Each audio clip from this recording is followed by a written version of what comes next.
लहान भुकेसाठी मधल्या वेळेस खाण्यासाठी 15 दिवस टिकणारी जी की मुलांना तर अप्रतिम आवडणारी चटपटीत मसालेदार खमंग अशी समोसा मसाला पुरी बनवणार आहोत, जी की करायला ही अतिशय सोपी पद्धत आहे। नमस्कार, नंदाज किचनमध्ये तुमचं स्वागत आहे। तर चला जराही वेळ न घालवता आपण आजच्या रेसिपीला सुरुवात करूया।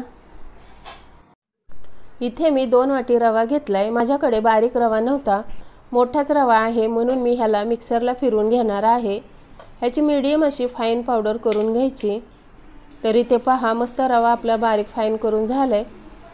आता ह्याला एक मोठ्या वाटीत टाकून घेऊया।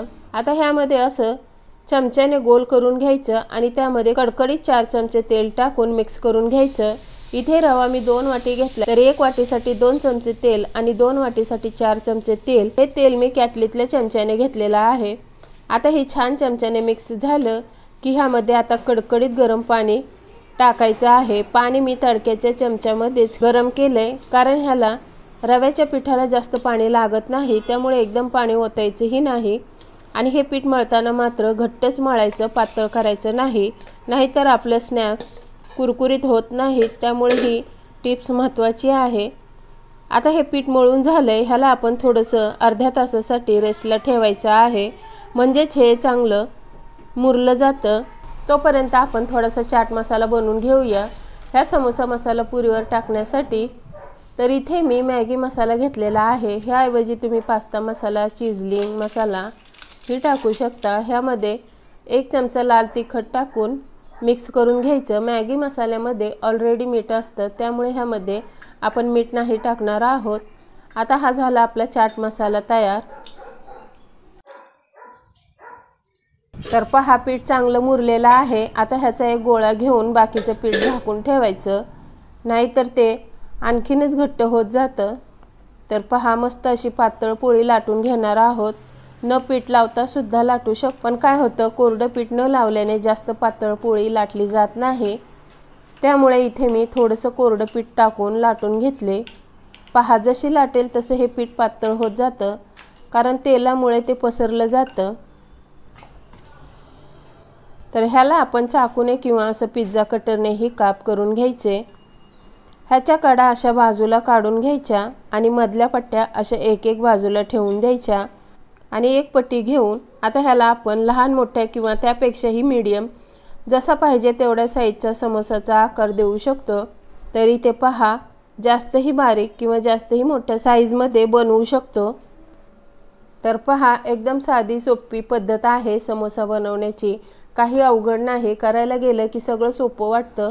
तर पहा, किती पातळ पोळी लाटून घेतलेली आहे। आता ह्याच पद्धतीने ह्या सगळ्या पट्टीचे समोसे तयार करून घेणार आहोत। कढईत तेल गरम करायला ठेवलेलं होतं, तेल चांगलं गरम करून घ्यायचं आणि मगच एक करून तेलात सोडून द्यायचे। गॅस मात्र लो मीडियमच ठेवायचा, त्यामुळे काय होतं ना, समोसा आपला एकदम छान कुरकुरीत असा तळला जातो। तर मीडियम तेलामध्ये तळले तर ते छान तळले जातात, पण कुरकुरीत न होता खुसखुशीत होतात। त्यामुळे लो मीडियम गॅसवरतीच तळून घ्यायचं। तर इथे बघू शकता, एक समोसा आपला फुगून वर येतोय। पहा, काहीही न करता एकदम परफेक्ट समोसा फुललेला आहे। आता ह्याला पलटी मारून हे समोसे चांगले गोल्डन कलर येईपर्यंत तळून घ्यायचे। तर पहा, सगळे समोसे तळून झालेले आहेत। अशाच पद्धतीने बाकीचेही समोसे तळून घेणार आहोत। तर पहा, समोसा बनवण्याची तुम्हाला मी दुसरी पद्धतही दाखवत आहे। एक समोसा पट्टी करत बसण्यापेक्षा जास्त वेळ वाया न घालवता अशा पद्धतीने ही समोसे बनवू शकतो। तर बघू शकता, एक पट्टी उचलून एकावर एक ठेवून असा शेप देऊ शकता आणि पहा किती इझिली हे समोसे कापून झालेले आहेत। एकमेकांनाही अजिबात चिटकत नाही। तुम्हाला काढूनही दाखवते, बघू शकता अगदी सहज निघतायत। तर पहा, समोसा कट करणे सुद्धा किती इझिली आहे। जास्त वेळ न घालवता झटपट असे बनवून तयार होतात। तर ही ट्रिक समोसा बनवण्याची कशी वाटली कमेंट करून नक्की सांगा।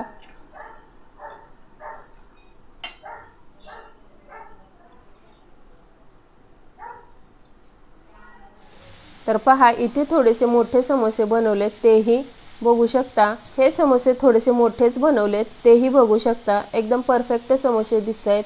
अगदी आपण शाळेबाहेर 1 रुपयावाले समोसे खात होतो तसेच हे समोसे अगदी दिसतायत। आता हे सगळे समोसे आपले तळून झालेत। आता ह्याला आपण चाट मसाला समोसा बनवूयात। ह्यावर हा जो बनवलेला मसाला आहे तो ह्यावर टाकून ह्याला टॉस करून घ्यायचं किंवा हाताने चमच्यानेही मिक्स करून घ्यायचं। हा झाला आपला समोसा मसाला पुरी तयार झाली। एकदम कुरकुरीत, चटपटीत आणि तोंडाला चव आणणारी खमंग अशी मसाला समोसा पुरी बनवून तयार झालेली आहे। तुम्ही माझ्या पद्धतीने एक वेळेस नक्की करून पहा। जर माझे व्हिडिओ तुम्हाला असेच आवडत असतील तर लाईक करा, शेअर करा, कमेंट करा। चॅनलला अजून सबस्क्राईब केलं नसेल तर करून घ्या। भेटूया अशाच नवनवीन व्हिडिओमध्ये। तोपर्यंत धन्यवाद।